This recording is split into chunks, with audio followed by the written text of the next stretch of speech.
One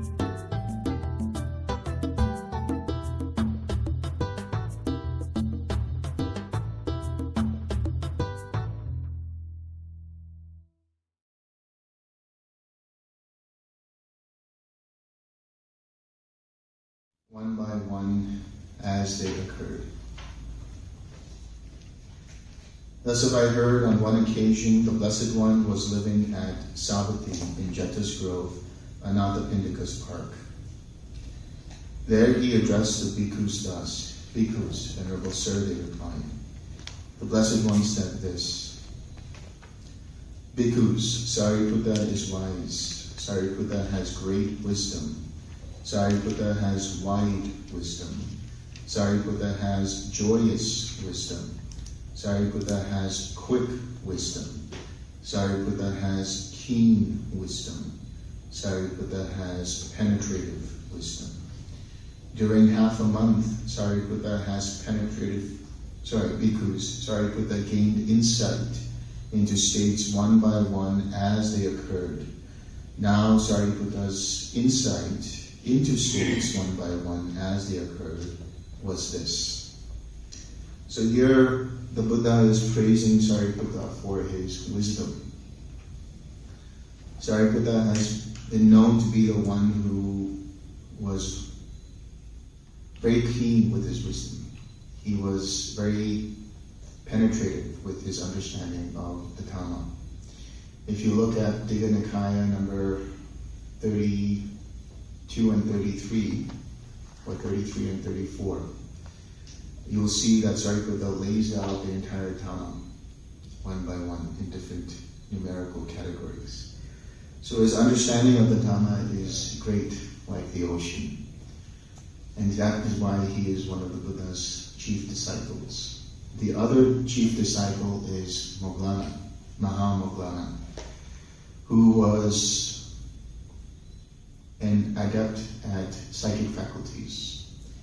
So Sariputta was more, let's say, head-centered, whereas Moggallana was more heart-centered, more intuitive, so to speak. So here the Buddha is praising Sariputta's wisdom, and when he talks about the different kinds of wisdom that he says he has great wisdom, wide wisdom, joyous wisdom, quick wisdom, keen wisdom, penetrative wisdom. This is all pointing to the same thing. This wisdom, when he says wise or wisdom, he's referring to the understanding of dependent origination, and therefore also pointing to the understanding of the Four Noble Truths. Here, bhikkhus, quite secluded from sensual pleasures, secluded from unwholesome states, Sariputta entered upon and abided in the first jhana, which is accompanied by applied and sustained thought, with rapture and pleasure born of seclusion. So now we're talking about the first jhana. What is part of the first jhana? First and foremost, quite secluded from sensual pleasures. This means that the mind is secluded from any sensory activity. It's not paying attention to any kind of sensory activity. First of all, when you sit down to meditate, generally speaking, you close your eyes. So you shut off any kind of sensory experience through vision. And as you bring or establish mindfulness before you, that is to say, you relax the mind and body, and now come to the intention of bringing up loving kindness, you are here with the mind. Sensual pleasures have to do with pleasures related to the eyes, the ears, the nose, the tongue, and the body. These are the 5 chords of sensual stimulation, as the Buddha calls them. And so sensual pleasures that we experience through these 5 physical sense bases are one kind of pleasure. But now the Buddha is talking about a different kind of pleasure. The only way you can let go of your attachment to certain pleasures is to understand them, acknowledge them, and then replace them with a pleasure that is greater. So, in other words, there was this great scientist named R. Buckminster Fuller. And he said, you never fight the existing reality, or you never replace the existing reality by fighting it. You put a new model in its place so that the old one becomes obsolete. So when you have greater mental pleasure, then the sensual pleasure seems weak, seems uninteresting. And so the purpose of jhana is multifaceted. There's different ways of understanding jhana. But primarily, you are getting into jhana because you are letting go of the grosser sense pleasures. So when you still your mind, you collect your mind around an intention of bringing up loving kindness, you are now with the mind. Secluded from unwholesome states. What are unwholesome states? The 5 hindrances. So to be in a jhanic state of mind, there are 2 components, generally speaking. And this is the way I would explain it. And this is the way I have understood and experienced it.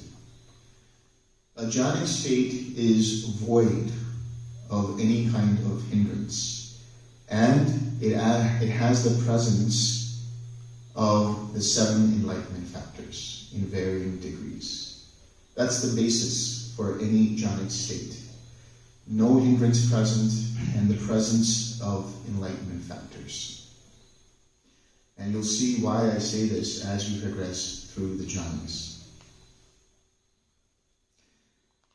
And so this is accompanied by applied and sustained thought.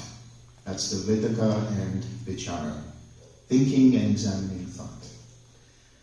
In this tradition, the way we interpret this is when you intentionalize bringing up a feeling of loving kindness, that is the applied thought.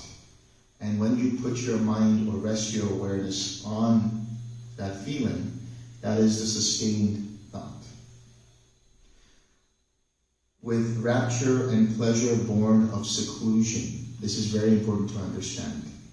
When you let go of the hindrance in your mind, for that moment your mind feels relief. And in that relief there is happiness. And this is the rapture, the piti, and the sukha. That sukha is comfort in the body. Your body feels very comfortable and stable. Born of seclusion, which means born of having let go of the hindrances. Through the non-presence of the 5 hindrances, the mind feels relief. Therefore, it starts to experience joy. Therefore, it starts to experience happiness and comfort in the mind and body. And the states in the first jhana, the applied thought, the sustained thought, the rapture, the pleasure, and the unification of mind, ekaggata, the unification of mind. Generally speaking, ekaggata is translated as single-pointedness or one-pointedness of mind. I would look at this as being a unified mindset. And the way I would explain that is the same analogy as I used before, which is the mind, its attention is not scattered. Its attention is together, unified towards one object. But that doesn't mean that necessarily that it becomes so focused and so concentrated that it suppresses everything else in that process. The mind orbits or stays with the theme of loving kindness all throughout the meditation. The attention revolves around the feeling of loving kindness. Or another way to put it is the awareness is imbued with loving kindness. The awareness rests in that feeling of loving kindness. The contact, feeling, perception, volition, and mind, the zeal, decision, energy, mindfulness, equanimity, and attention. The contact, feeling, perception, volition, and mind. Here I'll see attention as well. These constitute mind. Mind is only known by its factors. When we look at dependent origination, we look at one of the links of dependent origination, which is nama rupa. Rupa is the physical form, the body, which is made up of the four great elements, or the states of matter. And nama, which is made up of the mental factors of contact, feeling, perception, intention, and attention. So what is the contact here that we're experiencing? This is contact with mind and the mind object, which is a loving kindness. The feeling, which is the actual feeling of loving kindness. The perception, which is perceiving that the mind is experiencing loving kindness. The intention begins when you have the intention to stay with the feeling of loving kindness, or to bring up and then stay with the feeling of loving kindness. And the attention here is the spotlight on which the loving kindness is. When the spotlight goes away towards something else, which is a distraction, that's when you use the 6 R's. That's when you recognize you're distracted. You release your attention from that. You relax the tightness and tension in mind and body. Come back to the smile, return back to your object of meditation. Now the spotlight is gently brought back to the feeling of loving kindness. That is your attention. Zeal. The zeal here is the chanda, the wholesome inclination of mind. The wholesome inclination of mind starts when you want to have loving kindness in your heart. When your mind inclines towards letting go. When your mind inclines towards Nibbana. This is the chanda that we talk about. The decision here is adhimokkha. Resolving yourself to sitting down and meditating. Energy. Here we're talking about having the balanced energy. Not too much, not too little. Too much energy and you will feel a lot of restlessness arising. Too little and you will start to feel dullness of mind. And so that balance of energy is brought up by right effort through the 6 R's. Mindfulness. That is the sati. Remembering to stay observant of your object of meditation. In this sense, when you are meditating, what you're actually doing, or what you will be doing as you start to progress through this practice, is you are actually watching mind meditating. You are not the meditator.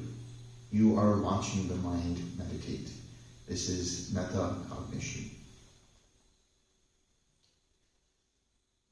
Equanimity. This equanimity, this upekkha that we speak of, that is seeing things as they actually are without getting affected by what it is you are seeing or experiencing. So there's a level of dispassion that arises through this equanimity. And there's a level of distance from the observer and the object of observation, so to speak. And, as I said, attention. So here the mind that we speak of is really consciousness, your awareness of what is arising and passing away. So the awareness is one thing, and the awareness flows through where the attention is put. So in other words, the spotlight goes in one direction, and so now the awareness through that attention goes to that loving kindness. So your mind becomes imbued with that loving kindness. These are the different states that Sariputta was able to distinguish and delineate in this particular jhana. And he does that for every single jhana as he progresses. That's not the goal here. You don't have to do that. But it allows you to see what it is that you are experiencing. As you progress and become better with jhanas, your attention becomes clearer. You yourself will be able to see these different states arising and passing away. And this is where we talk about the samatha and vipassana coming together. The samatha aspect is the factors of the jhana present in the mind, and the vipassana aspect is what Sariputta experiences now. It says, these states were defined by him one by one as they arose, or as they occurred. Known to him, those states arose. Known they were present. Known they disappeared. What is he seeing here? He is seeing the impermanent nature of the different factors involved in that jhana. So he's not getting tied up in that experience. He is seeing for himself that this jhana itself is impermanent and therefore should not be held on to if it changes, if anything happens. Therefore, it says, he understood thus, so indeed these states not having been come into being, having been they vanish. Regarding those states, he abided unattracted, unrepelled, independent, detached, free, disassociated, with a mind rid of barriers. He didn't get caught up in the experience of the jhana. Didn't get caught up in whether he was experiencing jhana or not. Just observing like a movie. This is how your practice will be. You're just watching how the different states arise with the loving kindness as your object, being the anchor for your mind, being the anchor for your mind's attention. And so you are just glued to your seat, watching what the latest episode is in this series of your mind. Watching the movie go by. That's it. And in doing so, you remain disassociated, you remain detached, independent, with the mind rid of barriers. He understood there is an escape beyond, and with the cultivation of that attainment, he confirmed that there is. There's another way to understand jhana here. Jhanas, I propose, are levels of cessation. We experience nirodha, which is the cessation of suffering altogether. But on the way to it, you experience certain jhanas. And these jhanas cease coarser and coarser experiences, automatically, progressively, naturally. So as you progress through these stages of insight, facilitated by the jhana, you start to see your subtler and deeper layers of the mind, as the coarser layers start to cease, because your attention goes from one layer to the deeper layer. The other thing to understand with jhana is that, you think about it this way, the feeling of loving kindness, or whatever your object of meditation might be, whether it's radiating the Brahma-viharas, whether it's quiet mind, whatever it might be, that's the conversation. Let's say you're sitting in a room somewhere, and you're having a conversation. So you, the observer, are watching the object of meditation. This is your conversation. Maybe you're in a restaurant, or maybe you're somewhere where there is ambient noise. Maybe there's music playing, there's chattering going on here and there. Now, if you put your attention on the ambient noise, you lose awareness of what it is the other person is saying. In the same way, these different factors that are present in the mind are just the background of the mind. The jhana is just a background, letting you know where you are in your path, in your quest for Nibbana. But if you pay attention to the ambient noise, or you pay attention to the factors of the jhana, you're not going to be paying attention to the loving kindness. And now your mind becomes distracted by this or that. There can be a tendency for the mind to mistake the joy factor of the jhana for the metta, or the happiness factor, or whatever it might be. And by doing so, a person feels like the metta has disappeared, because they have mistook the joy for the metta. The joy will invariably disappear as you progress. So don't mistake the factor of the jhana for the object of meditation. Again, bhikkhus, with the stilling of applied and sustained thought, Sariputta entered and abided in the second jhana, which has self-confidence and singleness of mind without applied and sustained thought, with rapture and pleasure born of collectedness. So now when you get to the second jhana, you are no longer having any applied and sustained thought. The thinking and examining thought disappear. That doesn't mean that there won't be background thoughts, but there won't be any more intentionalizing of bringing up the feeling of loving kindness. Once the awareness rests on the loving kindness, this is what is meant when the mind lets go of what brought up the loving kindness and stays with just the loving kindness. So now the initial intentionalizing of bringing up through phrasing, bringing up through memories, bringing up through gratitude, whatever it is that works for you, all of that is let go of, and now you just stay with the loving kindness. And now, once you stay with the loving kindness, there is this smoothness that happens. The mind just continues with that feeling of loving kindness. And this is where the self-confidence arises. Now the mind is established in staying with the loving kindness. It feels confident. There is no more doubt that it is actually in meditation at this point. Singleness of mind. Again, this is part of that ekagata, singleness of mind. The mind now doesn't have anything else going on except for staying with that feeling of loving kindness. There is no presence of any more disturbing thoughts. No more presence, even in the background, that starts to dissipate. There might be little wisps here and there, but that's no big deal. Those little wisps come and go, but if you pay attention to them, that's where the trouble is. If you allow them to just go on by and stay with the feeling, everything will be fine.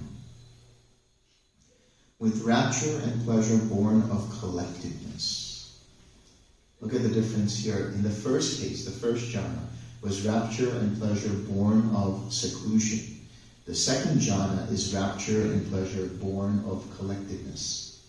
The difference here is, in the first case, the rapture, the joy, the happiness that arises is because of the relief from not having the five hindrances in the mind. In the second case, it's because the mind has become more focused, more collected, more confident in its practice. And the states in the second jhana, the self-confidence, the rapture, the pleasure, and the unification of mind, the contact, feeling, perception, intention, and mind, the zeal, decision, energy, mindfulness, equanimity, and attention. These states were defined by him one by one as they occurred. Known to him, those states arose. Known, they were present. Known, they disappeared. And with the cultivation of that attainment, he confirmed that there is an escape beyond this. Again, bhikkhus, with the fading away as well of rapture, Sariputta abided in equanimity. And mindful and fully aware, still feeling pleasure with the body, he entered upon and abided in the third jhana, on account of which the noble ones announce, he has a pleasant abiding who has equanimity and is mindful. So as you progress from the second to the third jhana, what you will notice is that joy. Now that joy can arise in various degrees. That joy can manifest as heat in the body. That joy can manifest as heat or warmth in the hands. That joy can manifest as an elation in the heart. That joy can manifest as vibration in the body. That joy can manifest as tingling in the body, or just a sense of well-being. Different degrees of joy. But those will all start to dissipate and quiet down and calm down. And what you will be left with is tranquility. In the third jhana, there is an experience there, which is the pleasure with the body, which here the Buddha talks about, which is where you feel either the body is very much rooted in the earth, and so quite grounded and heavy, or you feel that the body is very light and floating. Sometimes you will feel like parts of the body disappear. Sometimes you feel like you're only up in the head and the complete body from the neck down has gone. Different degrees. Sometimes you'll feel like the feeling of loving kindness has expanded. It's starting to radiate. It's starting to go beyond just the body and fill up around your body like an aura. So these are the different things that can happen in the third jhana. And so you have greater equanimity and mindfulness here. So there is a greater degree of clarity in the mind. That self-confidence then translates into greater clarity of mind. There is a quality of spaciousness in the mind. There's a quality of pristine awareness in the mind. And the mind is just with the loving kindness and nothing else. Very quiet, very still. For the most part. Again, don't get disturbed if you see thoughts in the background. It's fine. It's okay. The mind is not always going to be as quiet as you think it's going to be. But it will be quiet enough.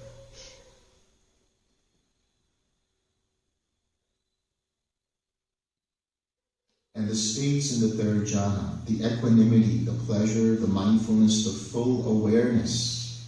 The full awareness. You remember this phrase, the full awareness. Sampajanya. Full awareness. And unification of mind, the contact, feeling, perception, volition, and mind, the zeal, decision, energy, mindfulness, equanimity, and attention. These states were defined by him one by one as they occurred. Known to him, those states arose. Known, they were present. Known, they disappeared. So here's again a very key emphasis on not getting attached to the experience that you're having. Whatever experience you're having, just experience it, allow it to be there. But don't try to judge what it is. Don't try to analyze what it is. Don't try to hold on to the experience, no matter how good it feels. All these experiences are volitionally produced. They are dependently arisen and therefore liable to pass away. So don't hold on to them. They will go away. He understood that there is an escape beyond this, and with the cultivation of that attainment, he confirmed that there is. Again, bhikkhus, with the abandoning of pleasure and pain, and with the previous disappearance of joy and grief, Sariputta entered upon and abided in the fourth jhana, which has neither pain nor pleasure, and purity of mindfulness due to equanimity. When you get into the fourth jhana, the feeling of loving kindness starts to expand up into the head. By this time, you stop feeling the body. You might feel it a little bit, but now you're up in the head. Now you are almost fully in just the mind. And oftentimes you know you're in the fourth jhana, or Venerable Mettananda and I will know you are in the fourth jhana by the way you speak and by the way you enter the room. It's all good. Everything is fine. Everything is very balanced. People speak in a very even-toned manner. It's just very chill and relaxed. There's absolute equanimity in the mind. They don't care about anything. It doesn't matter what's going on. Did they miss their lunch? No big deal. It's raining outside? No big deal. It's all good. You know, they're just completely relaxed, tranquil, and equanimous. And the purity of mindfulness due to equanimity. What's happening as you progress through the jhanas is you're actually cycling through the enlightenment factors, and they start to gain momentum and strength. There's a way to understand the enlightenment factors in a couple of ways. They are linear. That is to say, mindfulness leads to investigation of states, which leads to energy, which leads to joy, which leads to tranquility, which leads to collectedness, which leads to equanimity. But they also cycle through as you progress through the jhanas. And so by the time you are in the fourth jhana, the mindfulness is so clear, so crisp, due to that equanimity. So in other words, when you're cycling through, you have mindfulness, investigation of states, energy, joy, tranquility, collectedness, equanimity, which then informs the next cycle of mindfulness, investigation of states, energy, joy, tranquility, collectedness, and equanimity, which continues to further strengthen that mindfulness. So by this time in the fourth jhana, the purity of mindfulness due to equanimity means that the mindfulness is completely stable. you are able to stay with your object of meditation for longer periods of time. Initially, there's instability. Maybe you're staying with the object for 10 seconds.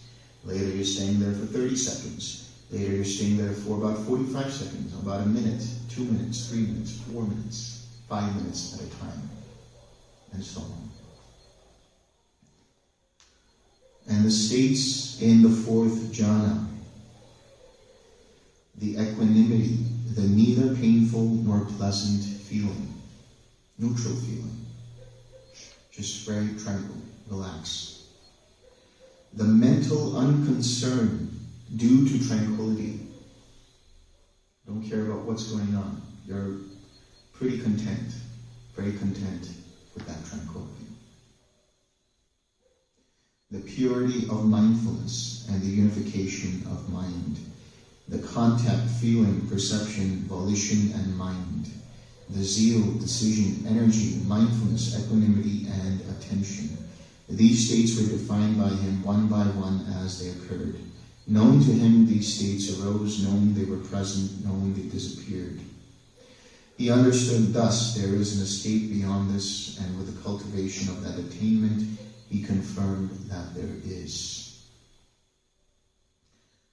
Again, bhikkhus, with the complete surmounting of perceptions of form, with the disappearance of perceptions of sensory impact, with non-attention to perceptions of diversity, aware that space is infinite, Sariputta entered upon and abided in the base of infinite space. There are only these four jhanas. Now, from here on out, you are experiencing the ayatanas.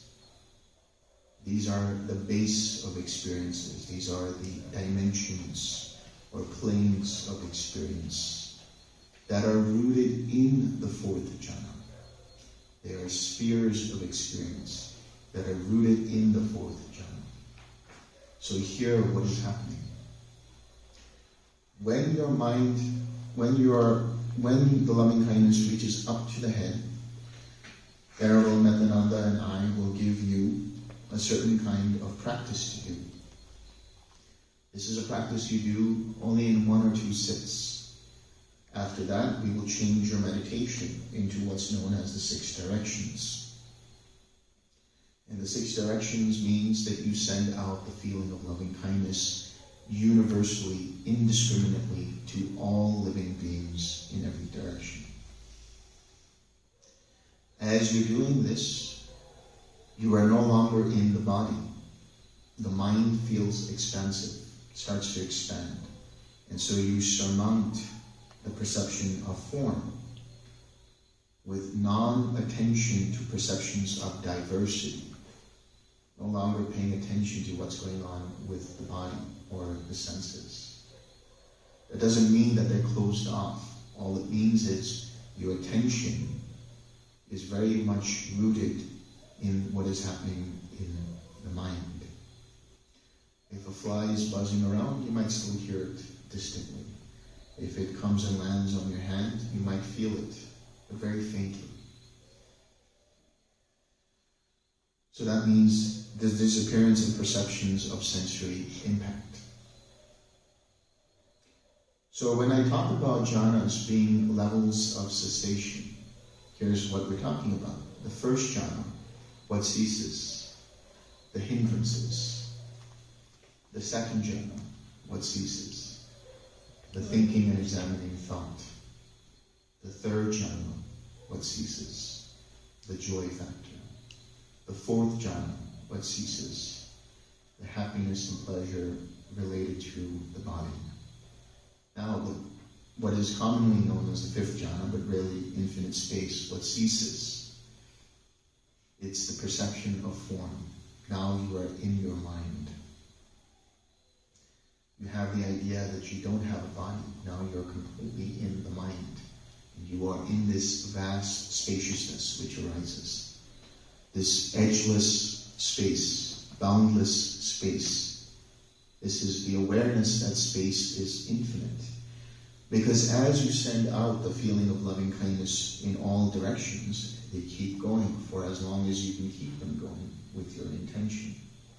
Beyond the earth, beyond the solar system, beyond the galaxy, beyond the universe and other universes, it just keeps expanding.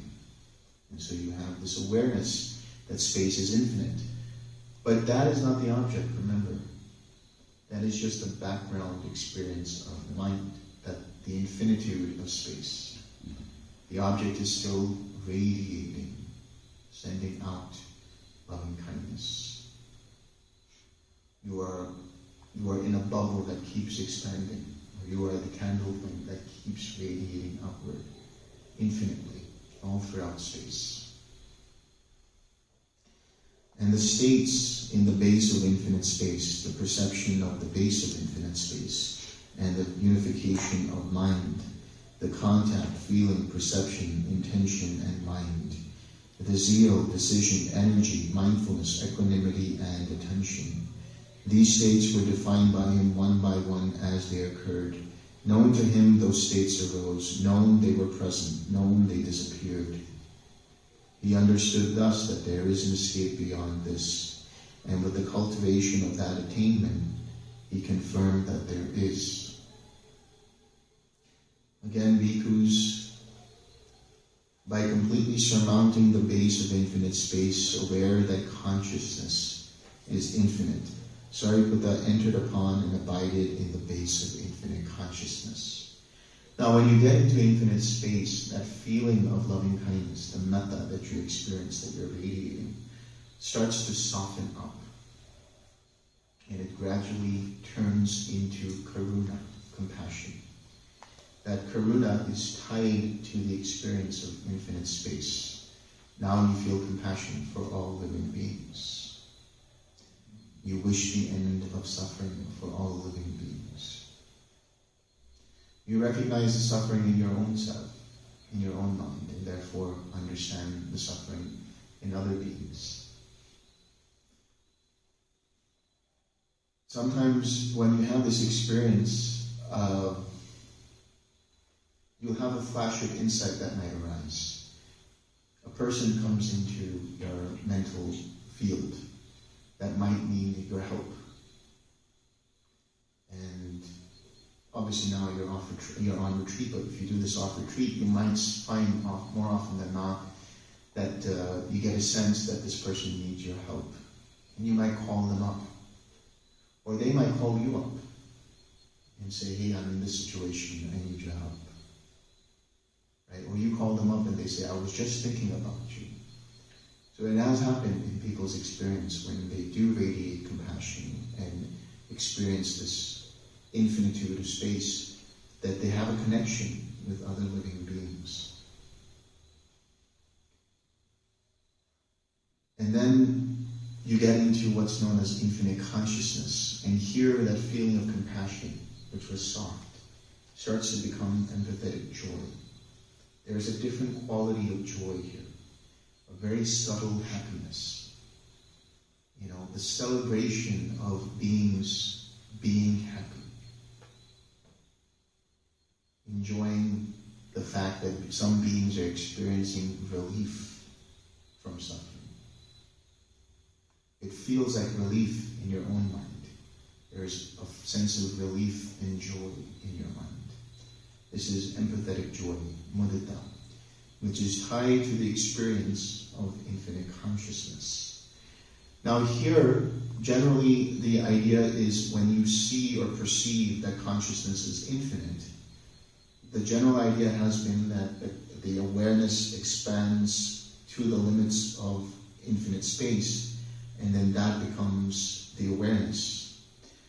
But what we're talking about here goes a little bit deeper than that, which is, yes, you see that fluid awareness for some time, but then you start to see what that awareness is actually made up of. In the same way you would see a ray of light as one ray of light, but really it's made up of quintillions and quintillions of individual photons. The same way, the fluidity of consciousness is made up by iotas of individual arising and passing away of sensory consciousnesses. And the way you would experience this, if you were experiencing eye consciousness, you might experience a ring of light in the periphery of your vision, or you might experience flickering behind your eyelids. If you're a musician and your ears are more refined, you might experience flickering in the ears. You might experience the tap, tap, tap in the ears. Some people have phantom smells. Some people have tingling in the tongue, or phantom tastes that arise. Some people have tingling in their face, vibration in their body. And so this is the arising and passing away of infinite consciousnesses. Some people are able to see the gaps between thoughts. And it just doesn't have to happen that it happens in the sitting meditation. It has happened where people are just walking around and suddenly they see the individual frames of reality slowing down. When you used to see a film which had actual film, a movie which had actual film, and if you slowed it down, you could start to see the individual film in that reel, the individual frames in that film reel, and you start to see things slow down. It has happened that people experience this. You might see the flags waving in the air and suddenly they just slow down. Or you might see people moving as if they're under some kind of strobe light, and you see every other second movement of their being.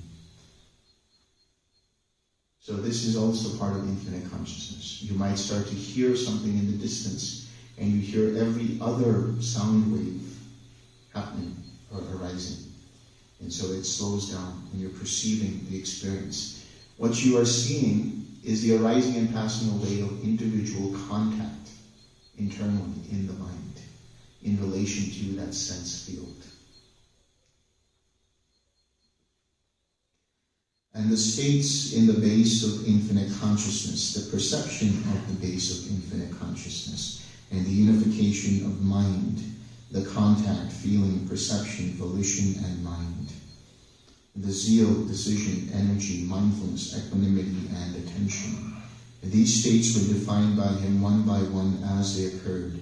Known to him, those states arose. Known, they were present. Known, they disappeared. He understood thus, there is an escape beyond this, and with the cultivation of that attainment, he confirmed that there is. Again, bhikkhus, by completely surmounting the base of infinite consciousness, aware that there is nothing, Sariputta entered upon and abided in the base of nothingness. Now what happens is, as you see the arising and passing away of sensory consciousnesses, let's say you're seeing it through your eyes, and you're seeing the flicker, eventually you see the gaps in between each flicker, and those gaps start to widen. Or if you see the ring of light, that ring of light starts to dissipate, and there is nothing present, no thing present. Or you hear the flickering in the ears, or whatever it might be, and you start to notice the gap in between the arising and passing away of each of these experiences. And these gaps start to widen more and more and more until they become part of your mental field. And this is the perception of no thingness. There is nothing present in the mind. The mind becomes disinterested in any kind of experience altogether. The reason is because as you see the arising and passing away of consciousnesses, you experience for yourself firsthand the three characteristics. That is to say, you see for yourself the impermanent nature of experience. And thereby, as you start to see the arising and passing away, what happens? It becomes tiresome for your mind. Your mind says, okay, I've seen enough. And that's the dukkha, that's the suffering. And then you realize that there's actually no controller over here. It is arising and passing away dependent upon causes and conditions. And thereby you experience anatta. So the perception of anicca leads to the perception of dukkha. The perception of dukkha leads to the perception of anatta. The perception of anatta leads to the perception of equanimity. And now this equanimity becomes your object, which you continue to radiate. All throughout, you've been radiating compassion through infinite space, empathetic joy through infinite consciousness. Now, equanimity through nothingness. Now, as you radiate that equanimity, your mind becomes quieter and quieter and quieter. Until what happens is your mind decides that it doesn't feel like it wants to radiate anymore. So the analogy that I use is you have a pebble that you drop right into the surface of the lake, and the ripples continue on until they stop. And you keep doing that until your mind says no more. And now mind just wants to rest in itself. And so now you get into where your mind is the quiet mind. There's still some activity there, but we call it the quiet mind. This is the luminous mind, the radiant mind, the papasara citta. And so it says, and the states in the base of nothingness, the perception of the base of nothingness, and the unification of mind, the contact, feeling, perception, volition, and mind. The zeal, decision, energy, mindfulness, equanimity, and attention. These states were defined by him one by one as they occurred. Known to him, these states arose. Known, they were present. Known, they disappeared. He understood thus, there is an escape beyond this, and with the cultivation of that attainment, he confirmed that there is.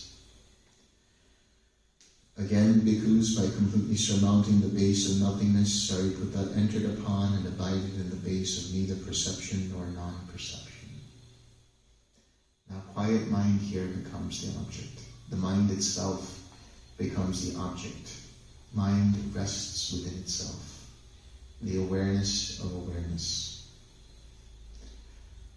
People describe this experience as being asleep but awake at the same time. It is like a lucid, deep sleep. Nothing much going on. Initially, they might experience some kind of lucid dreaming, so to speak, some kind of disconnected thoughts that arise, some kinds of patterns and shapes and colors and disconnected thoughts, as if they have memories from a life they never knew. And so sometimes people will access past lives through this particular jhana. But those are all distractions. Understand them to be just the quality of this particular eighth jhana. The reason it's called neither perception nor non-perception is because there is no full recognition of what's going on. Perception here is the recognizing of what is arising. Feeling is the experiencing. The recognition of that experience is perception. Perception is rooted in memory. When you are a child, let's say, or a child goes to the stove fire and puts their hand atop that fire, they feel the heat and then they feel it burning. Now that experience is there, rooted in their mind. The next time they approach fire, they're aware that it can be hurtful, so I better be cautious. That awareness or that knowing is perception that is rooted in the memory of a previous experience. So when you see this as the color red, you know it because when you were in kindergarten, you learned what the color red was, or blue, or that this is a tree, or what type of tree this is. This is a bird, what type of bird this is. This is all perception. So in neither perception nor non-perception, the thoughts that arise, these are what I call proto-thoughts, the sankharas or samskaras. They give rise to certain kinds of patterns, certain kinds of shapes, certain kinds of colors, certain kinds of thoughts, but they don't fully form into a fully perceived thought. Therefore, it is neither perception nor non-perception. And then there are layers to this quiet mind. As you get deeper and deeper, you start to see that the mind becomes utterly still. And it can remain in that stillness for a long period of time. 30, 40, 50, 60 minutes at a time. an hour and a half at a time, 2 hours at a time, 3 hours at a time, not a single thought in the mind. Not a single thought. Just awareness. Just the luminosity of mind. Now here's what's the interesting thing. It says he emerged mindful from that attainment. In other words, when he was in neither perception or non-perception, you couldn't fully identify the different things that were going on because that would be full perception. So anytime you are in quiet mind in neither perception or non-perception, and now you start to see something, know that you are no longer in neither perception nor non-perception because you have fully recognized what it is that you're experiencing. So you relax, let go, come back to quiet mind, let the mind relax further into that field of neither perception nor non-perception.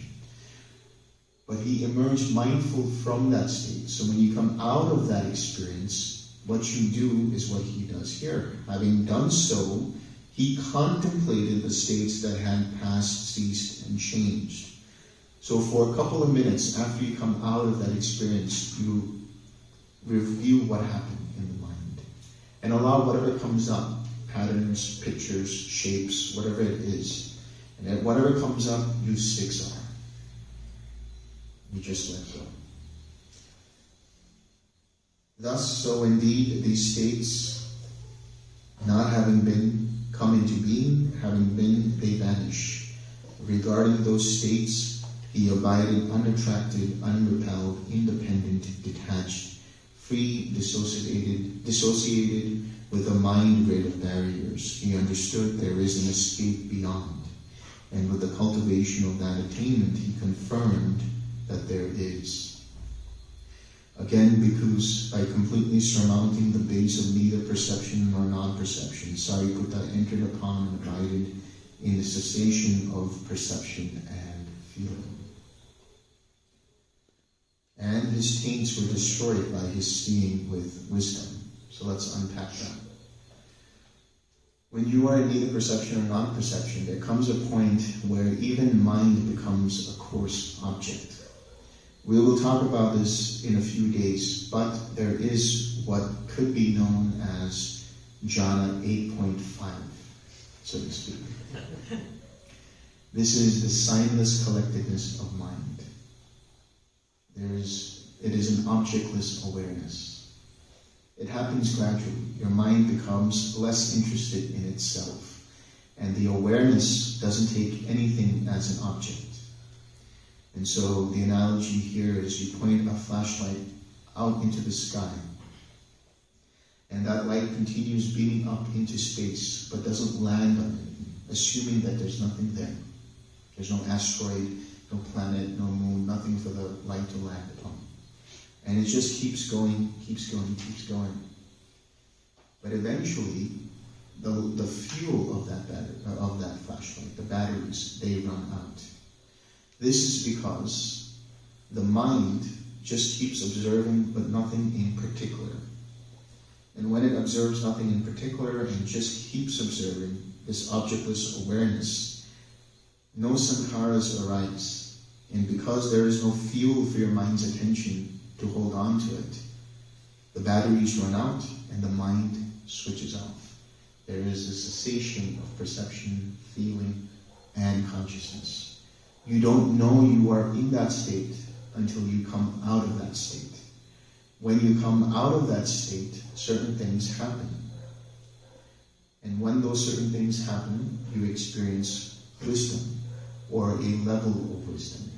You see for yourself how dependent origination arises. You get a preview into how the Four Noble Truths work.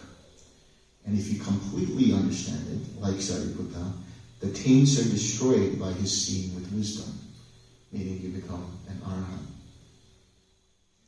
He emerged mindful from that attainment.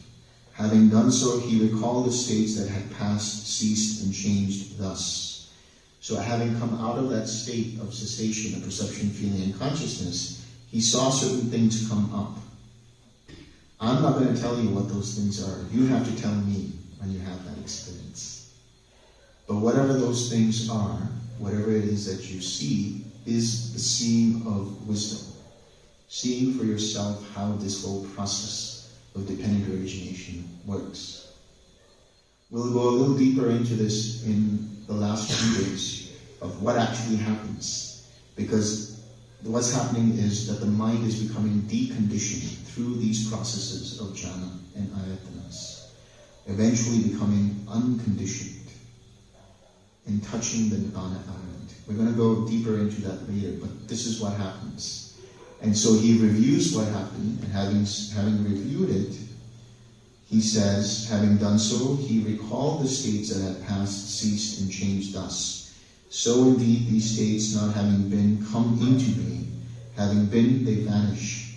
Regarding those states, he abided, unattracted, unrepelled, independent, detached, free, disassociated, with a mind rid of barriers. He understood there is no more escape beyond, because he has touched the Nibbana dhatu, he has touched the Nibbana element.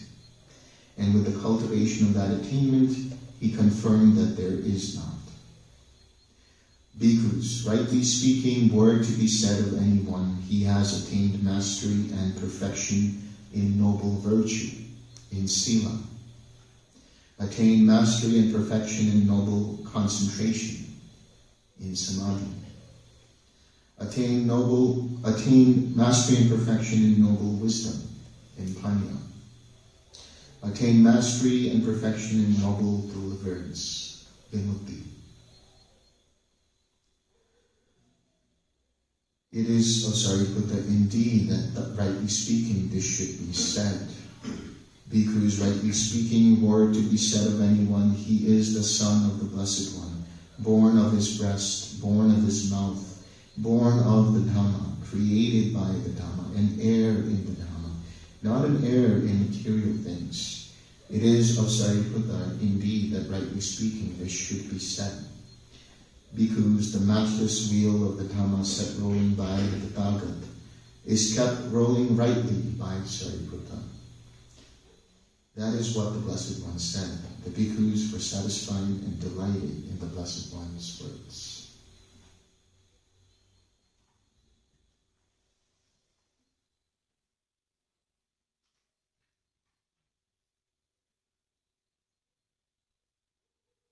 Any questions?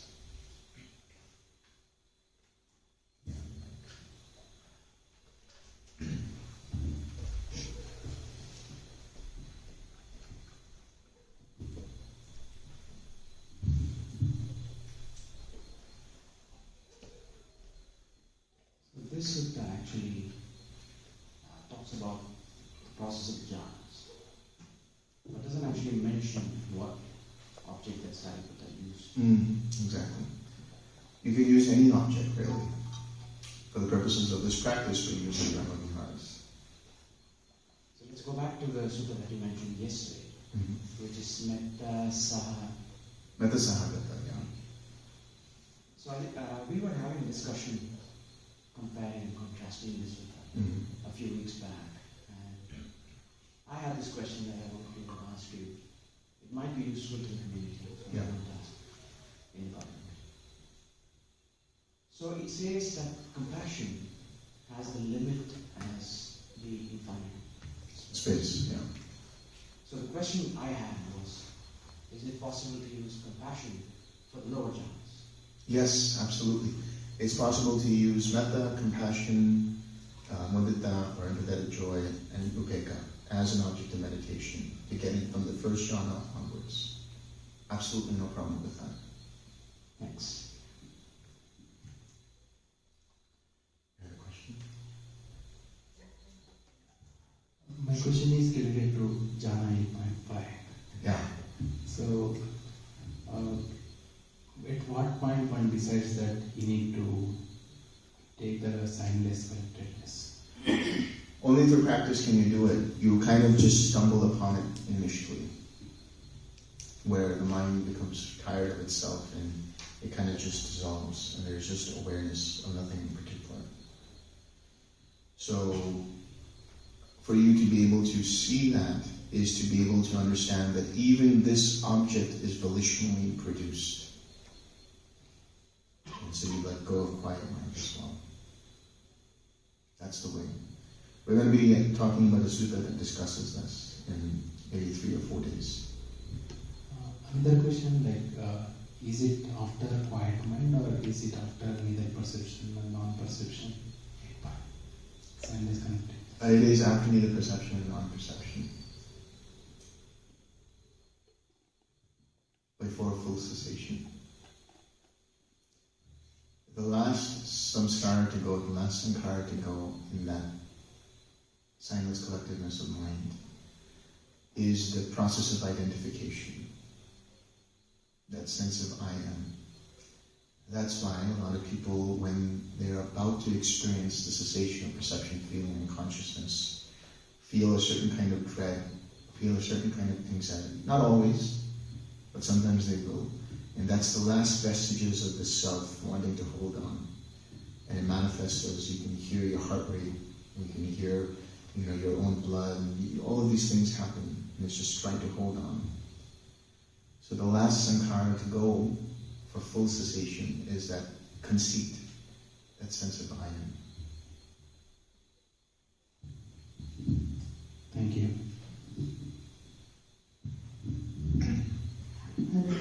As you said, in the third stage of jhana, the mind goes out of the body, and if the mind doesn't find its body again, then is it not dangerous to do that type of? It's more of a perception. It's not like the mind actually leaves the body as such. It's just that the perception of form is no longer felt. In the third jhana, actually, you're still feeling the body, meaning the body feels very heavy or the body feels very light. That's what's happening. But does it happen? I have heard that we should do these types of serious meditation under somebody's supervision and under somebody's supervision, so that it's not dangerous. That we can come back into our body. So one of the things you have to understand with our tradition is the jhanas that we experience. A lot of times the jhanas can be very, very intense. But in our tradition, the jhanas are actually just like I said, they're just a background part of the mind. So they're actually quite calm and quite soft in their approach. So, as of yet, I haven't heard of anyone sort of having any kind of experience where they feel like they can't come back to their body or something like that. So can we learn these types of meditation with you or like here? You want to leave the body? The body, everybody has to leave one day, but taking the jhana and all. No, well, what's going to happen is you will progress through these stages.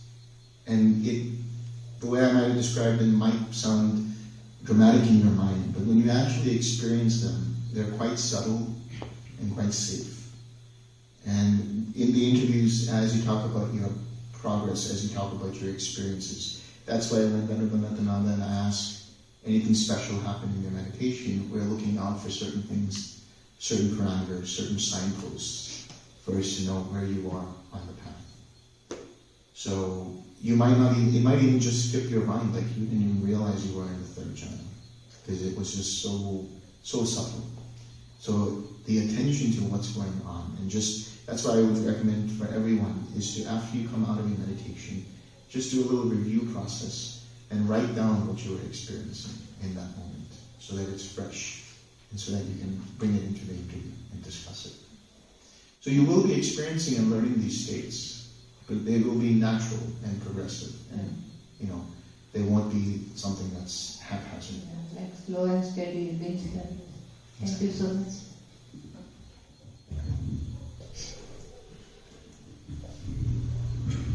For clarification, for some who have the opportunity to see past lives, how can they clarify that this is not a reincarnation, and then this is a rebirth. This is not a reincarnation, but this is a rebirth.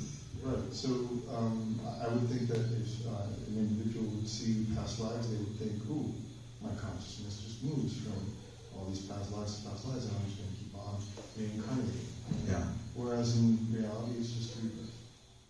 How can they have the conviction that this is that and not reincarnation? They'll have it in the experience of seeing past lives itself. In other words, they will see the consciousness flickering out and a new consciousness coming up, and then a new life beginning. There's a certain state in between one life and the next life in which the consciousness burns out or flickers out, and then a new one arises. So they'll see it for themselves, how the formations, the sankharas, arise dependent upon what happens in the last point or the last thought, and how that's transferred into the new consciousness. They'll see it for themselves. Thank you.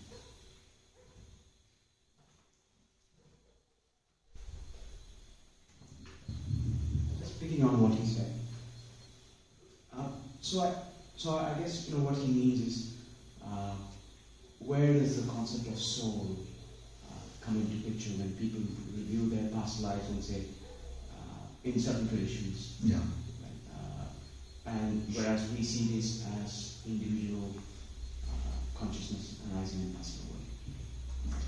So actually in Digha Nikaya number 1, the Brahmajala Sutta, which is all about the different types of wrong view, 62 different types of wrong view. It actually talks about some people who go through past lives and then mistake that as being the soul, or mistake that as being the self, and so on and so forth. But the key here is the understanding in the experience of infinite consciousness, when you see for yourself the arising and passing away of sensory consciousness. Through that, you kind of enlarge that experience and realize that that consciousness is not just through sensory consciousnesses, but rebirth linking consciousnesses from one life to the next life. So you see it for yourself. So it's like a fractal. So from the smallest iota microscopic level to the largest macro level, from one life to the next. This is how it happens.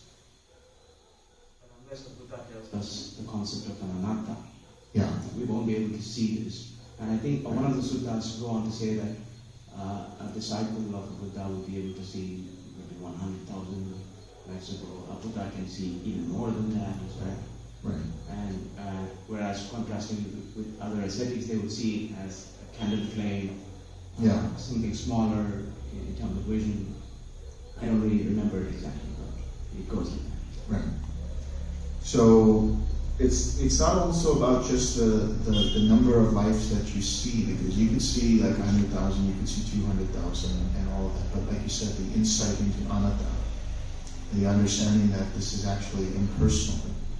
And that's why I say when you look into past lives, your attention is not really on the life or the subject of each of these lives, but the karmic stream that arises and passes away, dependent upon causes and conditions, that is rolled forward by the gears of dependent origination. So you're actually seeing how dependent origination arises, and then happens in every moment of each of these lives. And thereby you're able to see with your own knowledge and vision that actually this is all an impermanent, impersonal process.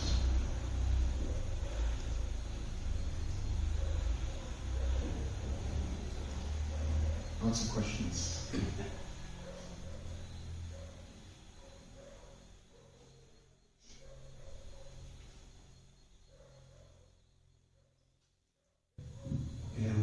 Can you tell a little bit more about the difference between metta, feeling, and joy, piti?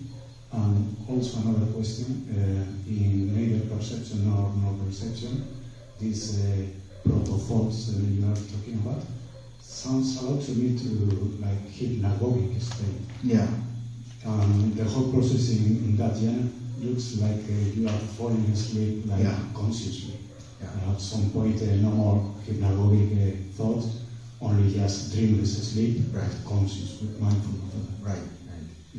So in the first case, the joy and the metta. So the joy is actually very much tied to a higher kind of vibration.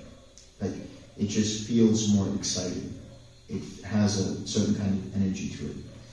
The metta too, in relation to compassion, but the metta is definitely softer than the feeling of piti, the feeling of the joy factor of jhana. Piti is like a bubbling. Bubbling, exactly. It's effervescent.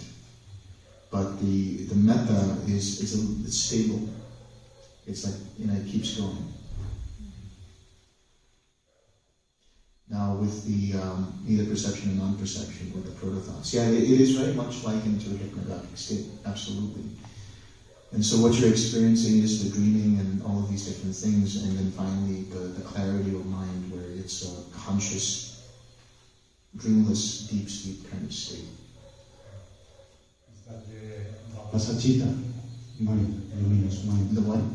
Vavasacita. Yes, that's the Vavasacita. Yeah, that's right. That in other traditions they call it like Alaya Vijnana. Yeah. Bhavana also. Right, the Bhavana. In Pali. Yeah.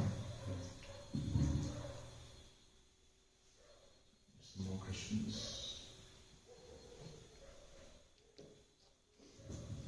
Would you please just repeat in all the different jhanas, the different cessations that occur in the first one, as the hindrances, the next one? So in the first jhana, the hindrances cease. In the second jhana, the thinking and examining thought ceases. In the third jhana, the joy ceases. In the fourth jhana, the sukha ceases. That's the pleasure of the body. In infinite space, the relation to the body ceases. In infinite consciousness, the perception of infinite space ceases. In nothingness, the perception of infinite consciousness ceases. In neither perception nor non-perception, the perception of no-thingness ceases. And in cessation of perception, feeling, consciousness, all of that ceases. We will go into further depth about what actually also ceases, because Anati will preview. I mean, in the case of the first jhana, the sensory attachments start to cease, and then verbal formations start to cease by the time we're in the second jhana. And in bodily formations, that is, the verbal sankharas and then bodily sankharas cease at the fourth jhana.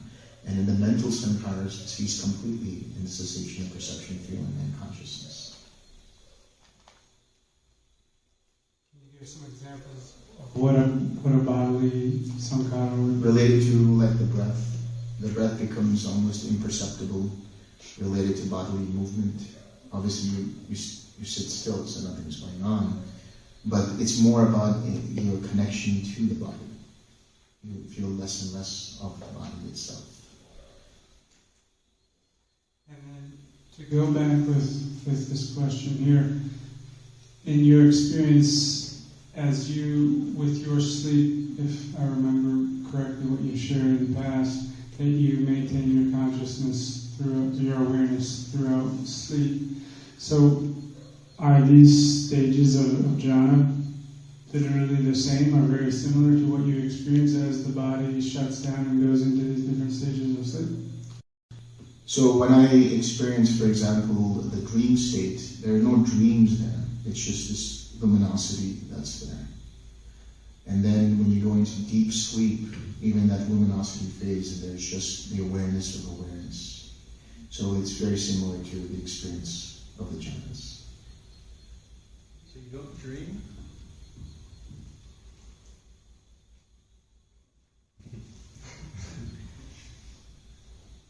There's more questions in this. Yeah. So how long should be that cessation to be considered a jhana? It could happen in seconds or longer, or? You mean when you say cessation, like The cessation of those hindrances? going away? Yes. For a long period of time, and that's relative. It could be anywhere from a minute to 10 minutes. So in 10 minutes you would consider that you are, for example, in the first jhana? Like I said, it's relative. It's depending upon what other factors are present. It's not just the cessation of certain experiences, but also the presence of the other factors of the subsequent jhana. So in the case of the first jhana, it's not just the non-presence of hindrances and the presence of enlightenment factors, but also the presence of joy and the presence of unification of mind and so on, the other factors that we talked about. Likewise for the second, third, and fourth.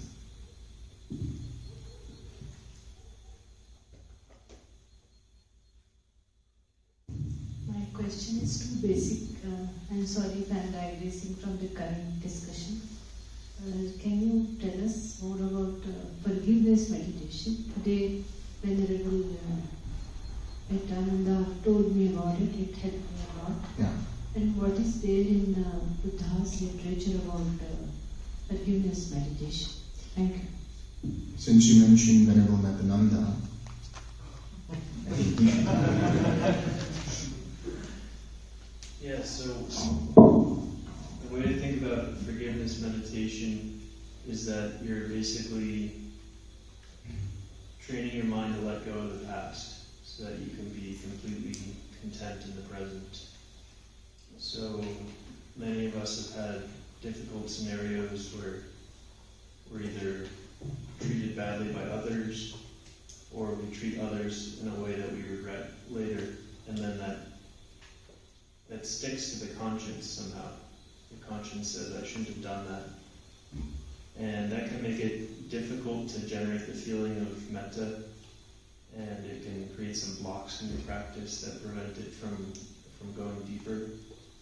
So it's a practice that we prescribe to people who are initially having some trouble bringing up the metta, or if there's just some kind of a feeling of a blockage.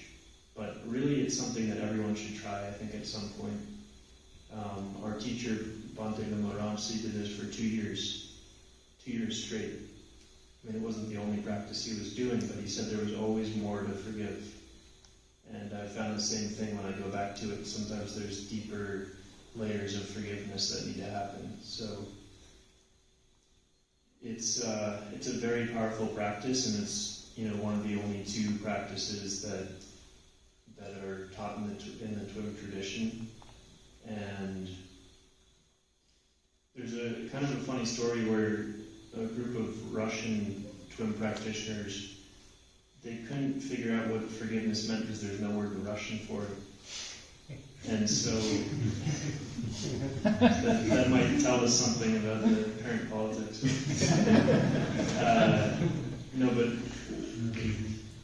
But they were looking for a word that might mean something similar, and they realized that acceptance is kind of the same.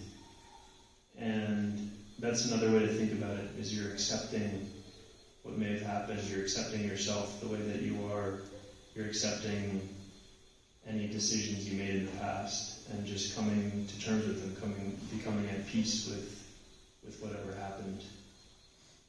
So, yeah, again, it's a self-exploration, and the key with this practice is not to get caught up in the story of whatever happened. That's therapy, and that might have its own uses, but this is really more about letting go of whatever it is, just releasing it from the mind so that it doesn't stick around anymore. And I guess the last thing I'll say is that one way to know, at least initially, that the forgiveness practice has really worked well for you is that if you repeat a phrase like, I'm a good person, and you really feel like, yeah, that's true, I am a good person, then you can feel like completely at ease with yourself, that you really deserve the loving kindness, that you deserve to be happy. So I hope that answered your question. I don't know if you have anything else. So the last part about that, which was, is there any reference by the Buddha about this? Oh yeah, so I mean, it's really a form of loving kindness. It's a form of self-compassion. Those are other words for it. And the other thing I'd say is that I think our modern societies need more of this just because of our kind of upbringings and our culture. So while the Buddha didn't specifically discuss forgiveness in those words, as far as I'm aware, it's aligned with his entire message and teaching of loving kindness and compassion. I think also, if I'm not mistaken, when the Sangha comes together, they have that whole process of confessing, and then there's a process of forgiveness as well. So. Yeah, that's a really good point. See if I can get the Pali right, but there's also like a phrase that you would repeat to a teacher as a monk. You'd say, Kayena vacha chitena pamadena maya katam achayam kama levante uripanya tathagata. And it's basically saying, forgive me, teacher, because I've, for any deeds of body, speech, or mind that I've done that are improper. And with Bhante Dhammachariya, I would actually do that with him every morning for a long period of time. We'd meet in the mornings, and each of us confess to each other like that.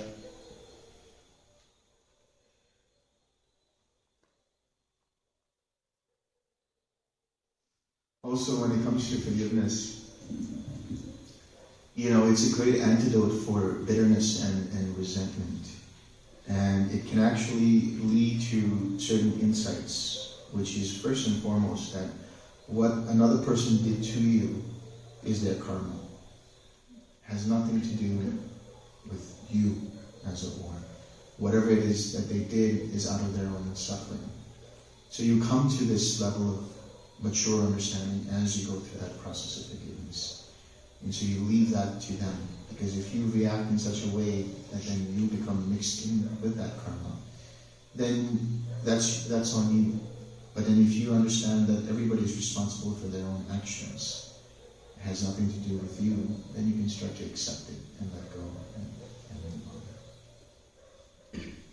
Yeah, and some people have said, I don't feel comfortable forgiving someone because I feel like it's condoning what they did. But forgiveness isn't that, it's just saying you accept the apology you're never going to get. You're releasing your own mind. You're doing yourself a favor, and also recognizing that everyone's trying their best to be happy, no matter how confused their attempts might be.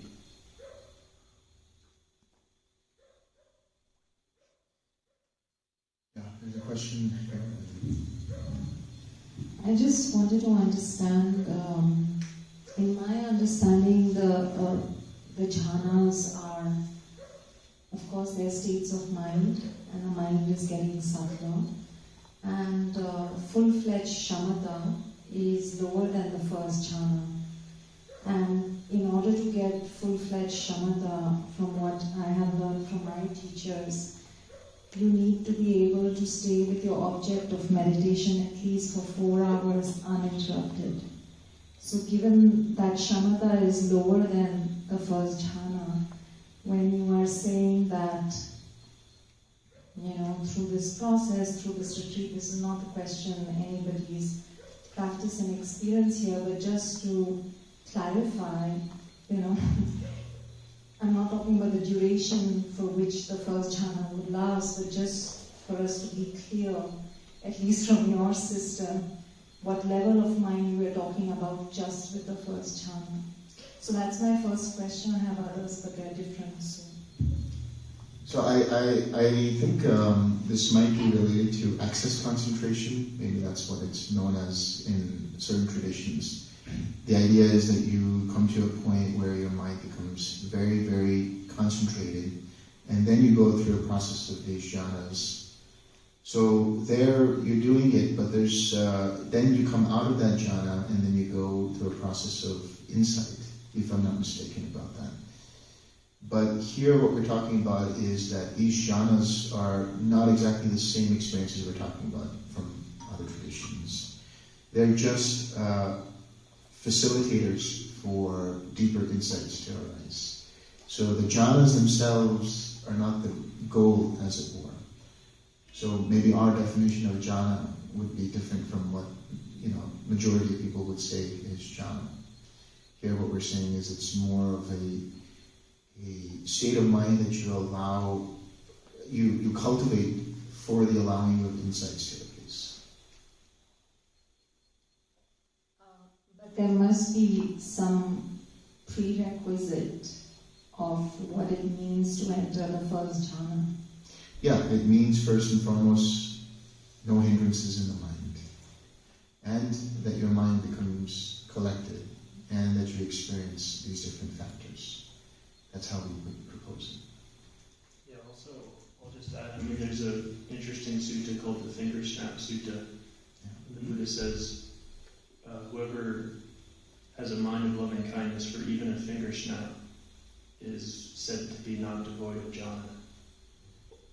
So, there's a lot of, this is like an age-old debate. I wonder if it's Alan Wallace. I know there's I know there's others who have various levels of very strict definitions of jhana, but that's the concentration jhana or hard jhana versus the aware jhanas, which is in this tradition. And the aware jhana is yoga, the samatha vipassana. May I ask my second question, Yeah. please? Yeah. I also wanted to know that in the Tibetan tradition specifically, they highly discourage the state of neither perception nor non-perception, saying that actually while the mind does get subtler, it makes your mind extremely dull. And not only that you can stay in it for a few hours, you can stay in it for lifetimes. And rebirth in the animal realm, this is a very famous debate between Kamala Shilan and Hasha. So just wanted to know your views on that. Thanks. I don't think I'm qualified to actually comment on that. I think that's the neither perception or non-perception experienced in the concentration jhanas. So can you make a distinction between what you mean is a concentration jhana versus an awareness jhana? Do you remember the spectrum I went through the other day of the spectrum of awareness? Yeah. So in a concentration jhana, you're solely focused on one piece of input to the exclusion of all else. Whereas in the aware jhana, your mind's collected and you're fully there, but you're still able, as the sutta that Delson just read, you're able to, you're leaving enough room for different things to come into the mind, like the factors that Sariputta was aware of as they occurred. And so that allows your mind to be open enough to get insights. And when it comes to neither perception or non-perception, sometimes in the suttas it does say that one goes through, for example in Majjhima Nikaya 52, it talks about how you go through the first four jhanas. You experience the different brahma-viharas, and then you go into the experiences of the infinite space, infinite consciousness, and nothingness. And he calls these the 11 doorways to Nibbana, or the 11 paths to Nibbana, the 11 doors. So he excludes neither perception or non-perception, maybe for that reason. But neither perception or non-perception happens in a way that is, it might not last for a long time either. And it could last for a long time, but even if it does, the dullness that is experienced would be the stop and torpor. There is a difference here. When you do experience the neither perception or non-perception with this practice, there's a alertness there. There's a brightness there. And there's an awareness there. As for, you could stay in it for lifetimes, or, I don't know, you said it leads you to the animal realms, or I don't know what exactly that it is that you had said, but I haven't heard about that before, so that's what I'm saying, I can't really answer to that.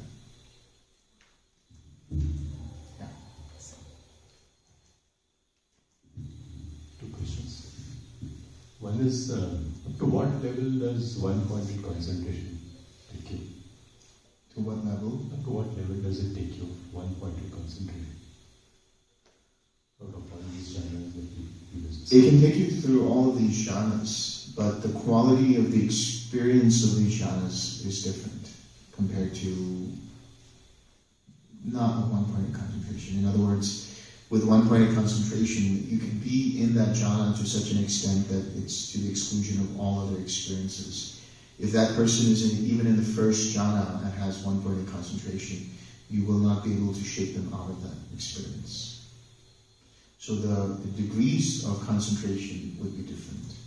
The degrees of absorption in which the mind becomes fully encompassed by these factors would differ. Second question is, to achieve all these jhanas, do you need a retreat, or you can, your daily sittings can also achieve some level? With your daily sittings also, the ones that we're talking about, you can still experience outside of retreat.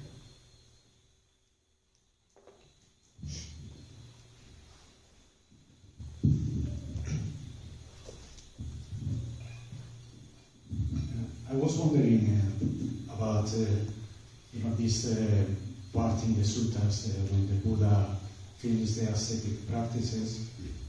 He remembers when he was a little boy, spontaneously entering the first jhana.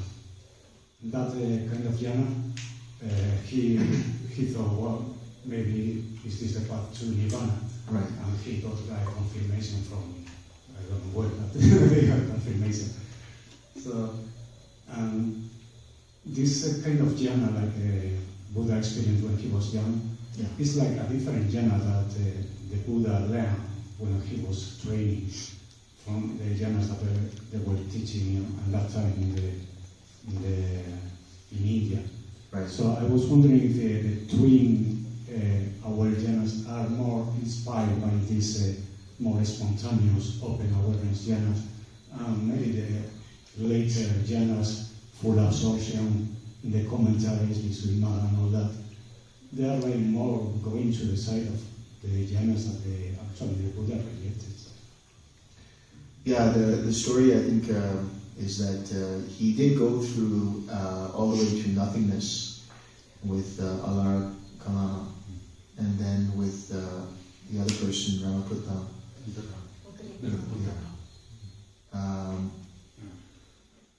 He said that I don't know the way to it, but I know the way to it, but I have not experienced it for myself. He tells the Bodhisattva. And he goes through neither perception or non-perception. But he realizes for himself that this is not the way leading to it. And then he remembers in his mind when he was under the rose apple tree that he was in a very pleasant abiding. And he says, perhaps this is the way to Nibbana. And then from there he starts through that process.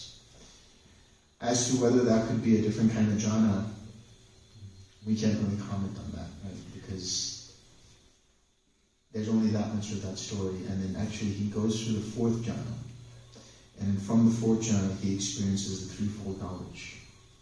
So from the fourth jhana he goes into his past lives, he goes into the arising and passing away of living beings, seeing their karma, or how karma works, and then attains the third knowledge, and thereby then attains the Dhamma. So, this debate about which jhana is better, or what is this jhana, what is that jhana. I try to stay away from that and just see what is effective. If it works for you, then do that.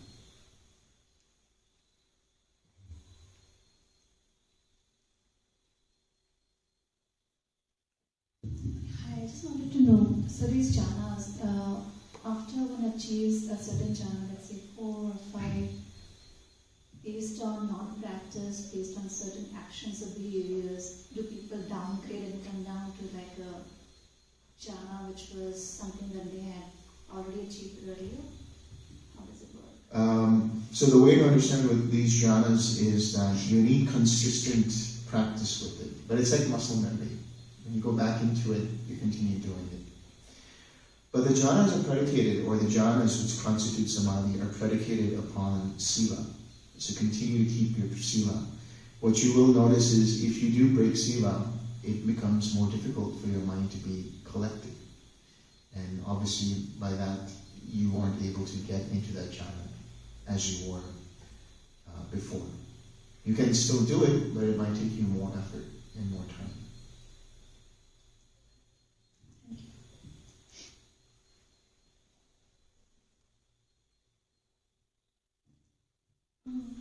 So, in this retreat, we are continuously practicing meditation and all.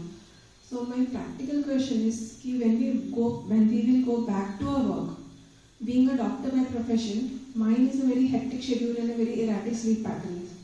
So, how can we continue the practice when we go back to our daily schedules? You have to have some kind of consistent practice where you can practice at least for an hour a day. If you can build yourself to where you can practice for sitting for an hour a day, if you can take 1 hour out of the day and commit that towards practicing, doesn't matter what time that is, but just do that. And then towards, at some point in the week where you do have time, a lot of time on your hands, maybe it could be once a month or maybe it could be once every 2 weeks, you could have sort of like a self-retreat and just dedicate yourself to doing the practice and having sort of a retreat where you commit maybe 4, 5, 6 hours of that day towards the practice. This practice is actually very cumulative in its approach, which means that as you keep doing it more and more, it starts to build momentum. And because it builds momentum, you start to have deeper insights and you start to have deeper experiences. So that's why there is an emphasis on consistent practice, but that has to be according to your schedule.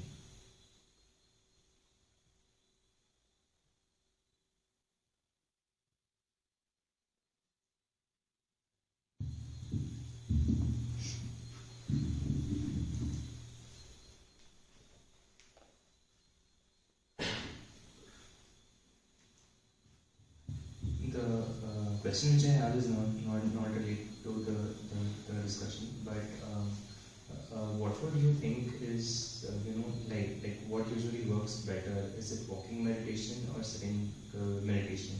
I've had varying degrees of luck with both. I felt that during the day today walking was a lot more effective than sitting. But what would you recommend is a good split of time to have between the two? I think sitting meditation should always be given a little more importance than walking meditation. Walking meditation, like I said before, allows you to be able to experience the loving kindness or whatever the object is, and allows you to experience it in whatever it is you're doing. That's the purpose of the walking meditation. The sitting meditation is here you are with your mind and nothing else, and now you're dealing with the hindrances, you're dealing with all of the different attachments and things that arise in the mind and learning how to let them go. It doesn't mean that you can't do that in walking meditation, but it's just you can do it easier while you're doing sitting meditation.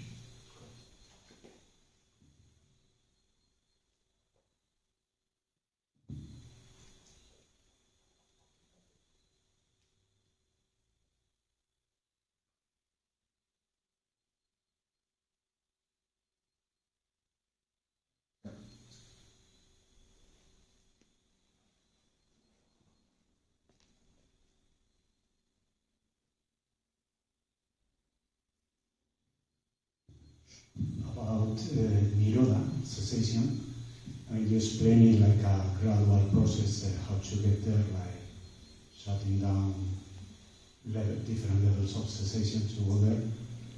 But there's like these cases like sudden awakening cases that doesn't follow or doesn't seem to follow that pattern.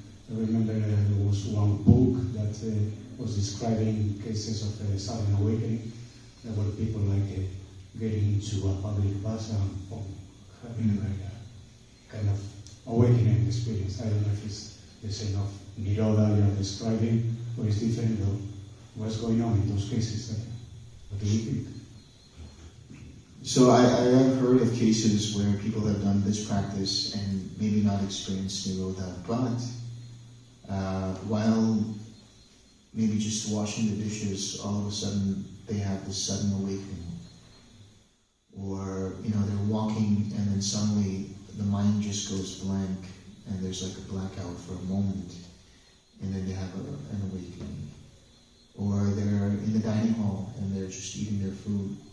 But I think, I would say that all of these are still dependent upon the momentum of previous practice, some kind of practice. So it could be a karmic ripening, let's say, of previous practices that were done before. Yes, like in a millisecond, all the causes and conditions, like the 7 enlightenment factors and everything get together and happens like that.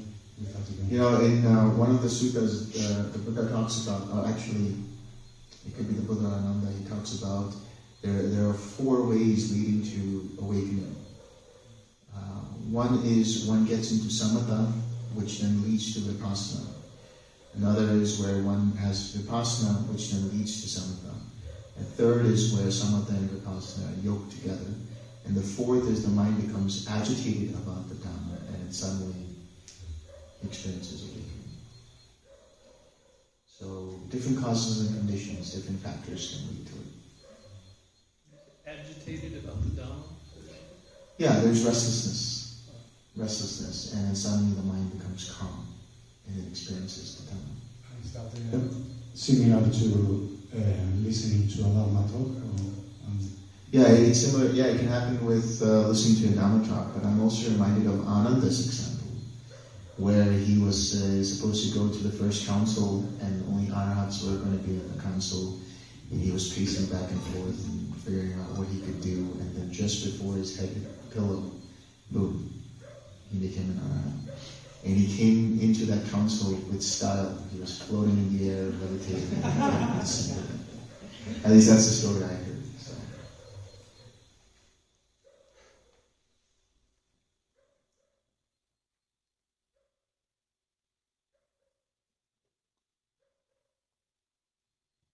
Just following up on the doctor's question, says that going back home to the normal life again, consistency is good, but cumulative is where you gain momentum and you can basically go ahead, like achieve something more. Right? Is there, besides that, any other, like for instance, the kind of food that we eat, like here in the retreat, you recommend not having solid food after the noon meal, right? Similarly, is there any other recommendation that you have in terms of diet or any other areas of daily life? I think, with diet it's debatable also, because it depends upon a person's constitution, it depends upon what they're used to, what kind of food they're used to eating, and you can experiment with that and see what works for you. But that's the thing, right? First of all, don't get so bogged down upon what would make it better, what can do this or that. That's just all different factors that might have some kind of an effect. Always remember, it comes back to the quality of your intentions, quality of your mind. And that's not always just dependent upon the food you eat, or dependent upon what you do in terms of walking or not walking, or this or that. What time of day you meditate, what time of day you go to sleep. All of these things, they have some effect, but, you try to optimize it, or you try to make the perfect schedule, or whatever it is, but that's just another kind of craving for existence. That's just getting caught up in identity with what the process should be, or how it should be.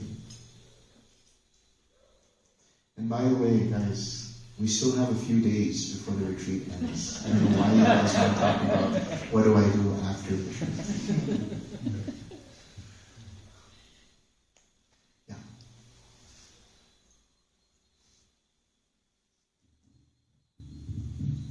I'm a bit confused. In the TWIM system, is there the union of shamatha and vipassana required at any stage? It happens automatically. In a sense, what's happening is, like I said, the jhanas here are just the background of the mind. And so the insights that arise are not like you have to intentionally go and analyze what's going on. If you have a mind that's just observing what's going on, then the insights will naturally arise. So the samatha and vipassana that we talk about, like the TWIM, the words of TWIM, tranquil, wisdom, insight, meditation. Really what it's referring to is samatha vipassana. So it's the tranquility aspect, which is the samatha, and then the vipassana, which is the insight and wisdom that arises. So what I'm trying to understand is, how do you define shamatha in your system? Because at some point you are talking about the union of shamatha and vipassana. Basically, a mind that is tranquil, a mind that experiences tranquility. What does that mean? A calm mind, a serene mind, a mind void of any kind of distractions. And so, how does one achieve that state? Through the 6 R's, by letting go. I see. Because it seems very unclear in the sense of, when does shamatha and vipassana arrive? What is shamatha? So it's very, for me it's confusing. So I'm just wondering if you can give more clarity. Sure, yeah, I'll give it a shot. I mean, shamatha, it's a collected, calm mind. And so if you're in jhana and there's no distractions, your mind's collected, but that doesn't mean it has to be one-pointed. So because you're aware of everything that's happening in that kind of bubble of awareness, you're able to gain insights. So the vipassana means seeing through. So you're kind of seeing how reality, or seeing how your mind works. Because the mind is collected in this bubble without any distractions, it's stable enough that you can see kind of the micro moments. You can see dependent origination as it's happening. I guess one analogy too is you're basically settling all this sediment. If you think about like a murky pond or something, all that sediment is settled. Now the water is clear enough that you can actually have insight into how the process works. Would it be fair to say that from the first jhana onwards in this system, one has union of shamatha and vipassana? Yes. In this way? Yes. Yeah? Okay, yes. Thanks. Yeah. So you're not like getting to a certain jhana and then emerging and doing vipassana. The insight can happen, or they do happen in every jhana. For example, even just the insight in the third jhana, that the joy, the piti is a little bit uncomfortable, there's a little dukkha in it, and then that subsides, and now there's more of just a tranquil sukha. That is an insight in itself as you're letting go of these different levels of cessation. That is also part of the vipassana.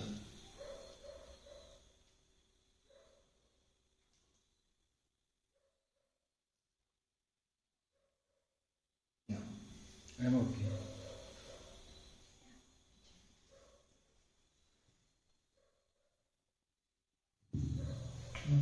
My question is related to forgiveness meditation. Like, when one practices forgiveness meditation, they can enter into first jhana. Is it fair to say? They would get into some kind of calm state of mind because they don't really experience the joy factor necessarily. They only experience a calm collectedness, but they are also experiencing thinking and examining thought because they're using the words of "I forgive you," whatever the phrases might be, to come to a point where they're accepting whatever has happened and letting it go. So it's not necessary that they are in the first jhana because there's no joy there necessarily. Next, I want to say thank you to Venerable Metta. Yesterday he shared a good quote that expectation is construction of dukkha. Today we had expectation in my mind. It helped me a lot. I can't take credit for that, by the way. That was a TWIM student on one of the retreats who came up with that. Oh yeah. It was Gary.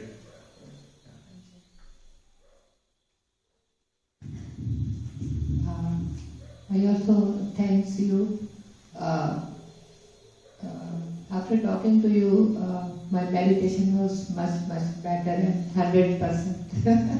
Thank you so much.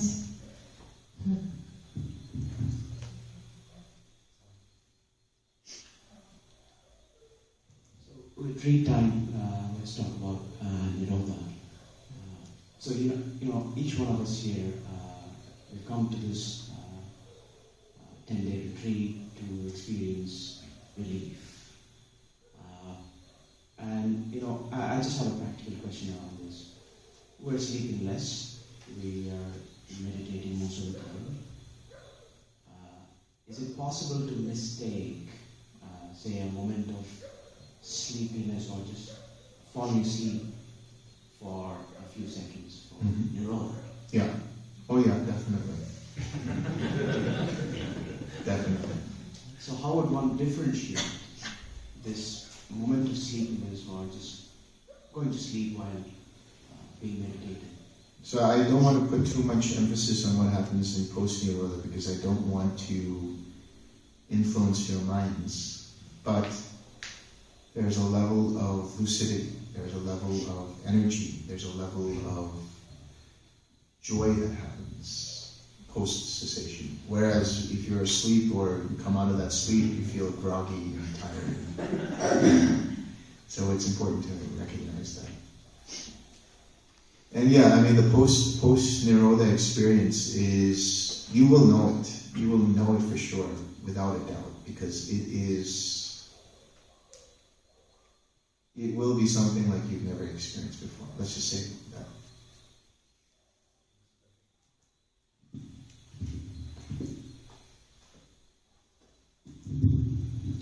I had a couple of quick questions. One was, you said jhanas are in the periphery. And so is there what is the reason to pick Metta and say not mudita? Or is there a specific reason in this tradition?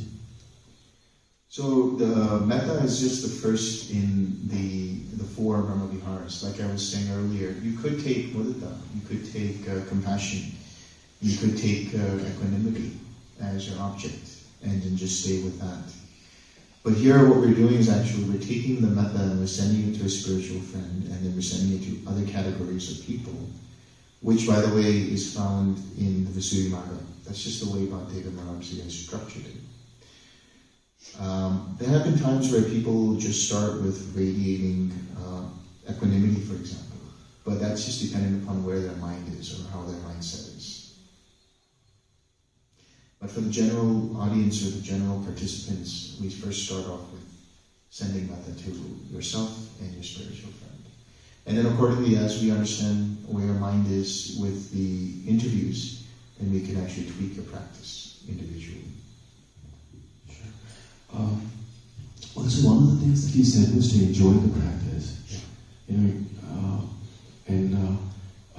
I want to read that in addition to what you said in the first orientation about one of the two hindrances that you see. One of them is non-acceptance. So, is acceptance of whatever is happening like kind of tied into this enjoying the practice? Or how does that kind of work? So the aversion that you're talking about, the non-acceptance. So yeah, accepting things as they actually are. That's the equanimity factor of this. The enjoyment is just basically treating it like a game. Don't be so, I'm telling everybody, don't be so technical. Don't just treat it like more like an art form rather than some kind of technical engineering thing that you have to do. Because when you're going through these jhanas, you also start to realize that these jhanas actually kind of overlap. You can't necessarily tell you're here or you're there or whatever it might be. So treat it like a game. This is why I was saying before, have fun with it. I still don't see a lot of people smiling whenever I see them. They're all very morose, probably thinking about this or that. Yeah. You really want to have fun. Come back to your inner child. Just relax, have fun with it. Laugh if you can. Make jokes. Really, have fun, enjoy yourself. That's what I mean when I say enjoy yourself. The more your mind becomes light, the easier it is for you to just take things impersonally. And the more you do that, the easier it is for you to recognize insights when they happen. And then when hindrances do arise, you don't take them personally. You don't get so caught up in that. So laughing at yourself is a big one. Laughing at the mind, the monkey mind, right? Just laughing at that and allowing it to be there and just saying, no, there's the mind again. It's doing its tricks. And then when you make it fun, when you take away the sting of the hindrance by identifying with it, then it's much easier for you to deal with it. And then you're reconditioning the mind to be able to deal with difficult situations in the same way. If you're dealing with a situation where there's conflict, you can start to see in your own mind and recognize where anger might arise or resistance might arise.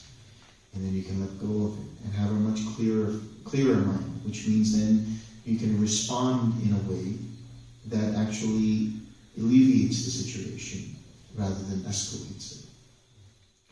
So the whole practice is not about getting into jhana. That's not the practice here. One of our organizers, when I was in San Francisco, he said that. He said, this is not a jhana retreat. This is a Nibbana retreat. This is about letting go of suffering. So jhanas help facilitate that in one way or the other. But what you're doing here in this retreat is you're teaching yourself how your mind works. You're teaching yourself where it is that you have certain kinds of resistance, where it is that you have certain kinds of attachment. And you're using tools like smiling, like laughing, like loving kindness, like compassion, like forgiveness, so that in daily situations where you are caught up in daily life and you are met with situations that are difficult, you can deal with them in such a way that it doesn't add to your karmic stream, but actually starts to let go.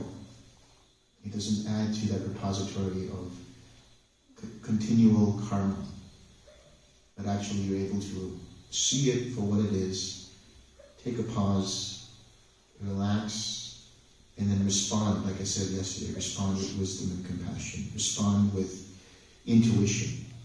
This is the other aspect of this whole retreat. You are getting in touch with your intuition. What is intuition? It is that mind that is beyond the thinking mind. It is that mind that doesn't use or depend upon previous causes and conditions to come up with an answer. It's a mind that is always in the realm of insight. Intuition is that mind that always experiences those eureka moments. So you are able to then, it guides you, right? That's the right view, the samadhi, which we'll go over in the next 2 days, which guides you in knowing what is right and what is wrong, and what is perfect for the situation and what would not be perfect for the situation, what would be most beneficial for everyone concerned. So by seeing your mind and by understanding it and by letting go of the hindrances, by letting go of attachments, by letting go of the sources of your attachment and aversion, you're clarifying your mind. And by bringing up these innate qualities of loving kindness and compassion and so on, you're coming back to that, to use certain terminology, the Buddha nature, which is part of that whole intuitive mind, being able to know what is required for every single moment. And it will always be perfect, whatever it might be.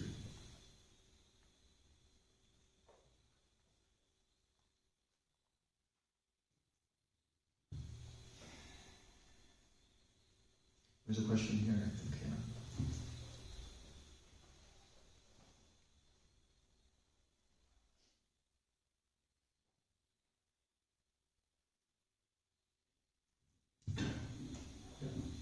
So I really like the last point which you said about the fact that this is not a jhana retreat but a Nibbana retreat.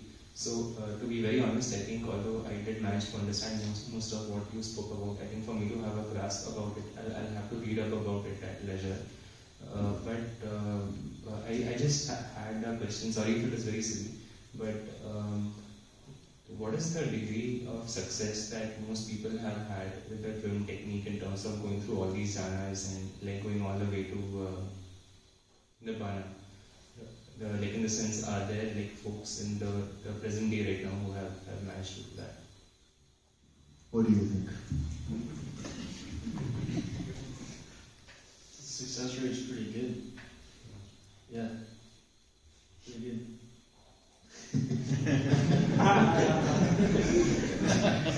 Is this a question to motivate you to know that, okay, this is yeah, I know.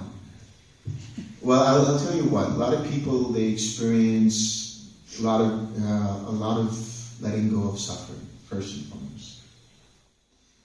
A lot of people have greater insight into the Dhamma. So a lot of times, whatever discourses that we're giving you, whatever talks that are happening, they might sound very complicated initially. And they might have a lot of words and a lot of different explanations. But that's okay. Even if you don't understand what's being said, that's okay. Your practice will start to inform you of the same things that I'm talking about right now. A lot of times people will go into the suttas and they'll read it, and it's like this maze of words, and it's just like this language that needs to be decoded. You know, it's very cryptic in the way that it's understood. I mean, even this word, neither perception or non-perception. You listen to two people talking like, oh, today I was in nothingness. What about you? I was in neither perception or non-perception. What are you talking about? Right? Or I was in infinite space, in infinite consciousness. So, you go into the suttas and you read that, and it's like, what are they talking about? But once you start to experience it for yourself, you go back to the suttas and you're able to really understand. So that's one of the things that happens. A lot of people, they read one sutta, they're not able to understand it, and then through their own practice and through their own experience, they go back to that sutta, and it's like the experience has decoded that language. So that's another benefit. Another thing is people are just more uplifted, much happier. That's what we have noticed. People are able to crack jokes when times are difficult, and are able to kind of just see things in a way that is, that doesn't stress them out. Now, we want to talk about, if people have experienced different kinds of levels of awakening, that could be debatable, because there have been people who said they've achieved this or they've achieved that. But even if they told you that they've achieved this, or even if I told you that there are people who have achieved this, what difference does it make to you? You wouldn't really know. Even those people wouldn't really know until they actually experience life fully, go through different situations, and are able to see how their mind interprets those situations and how it reacts to them. So one of the things you will see for yourself, that people have seen for themselves, is how things that used to bother them don't bother them anymore. Their relationships with people in their family or in their circle of friends, where they get irritated by people's certain idiosyncrasies, now they don't get bothered as much. They get less interested in things that waste time in their life. And they get more interested in things that are beneficial for their time. So these are some of the benefits. So I just like to add that I think that I've been trying to do that the meditation, I think, for a while now. Yeah. And I think that for the while that I was trying it until this retreat, I think I really benefited a lot from it.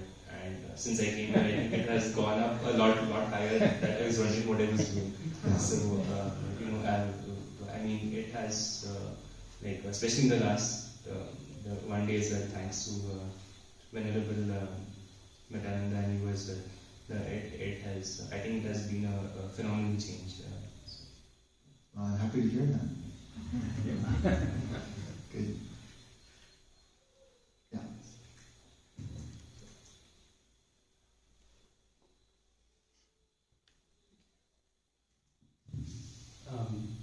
So, is there any comments on doing jhana as you fall asleep or before you fall asleep? Because before gone into nothingness right before or while I'm in bed, and then I just kind of wake up like 30 minutes later, and I'm still in nothingness. Yeah. And then it seems like maybe that's not the best way to try to fall asleep. Yeah, probably not. Okay. Yeah. Okay. I mean, you can experiment and you can go through each of the jhanas, and you might find that you can't sleep. A lot of people, when they go through these experiences, they find that they're unable to fall asleep because their mind is just like so attentive to what's going on. And just before they fall asleep, they notice all of these different micro thoughts going on. So it might not be the best thing for sleep. I just have one comment. When I was reading about the jhanas, I was looking through the different names, and I saw infinite space. I was like, oh, that sounds pretty cool. Then infinite consciousness, I'm like, oh, that sounds even cooler. And then the next one was nothingness. I'm like, well, I think it's just stop there.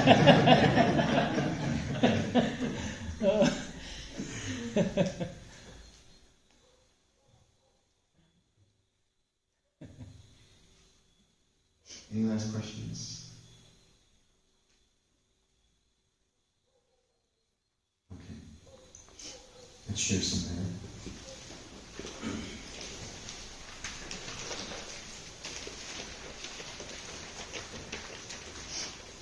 May suffering ones be suffering free, and the fear struck fearlessly. May the grieving shed all grief, and may all beings find relief. May all beings share this merit that we have thus acquired for the acquisition of all kinds of happiness. May beings inhabiting space and earth, devas and nagas of mighty power share this merit of ours. May they long protect the Buddha's dispensation.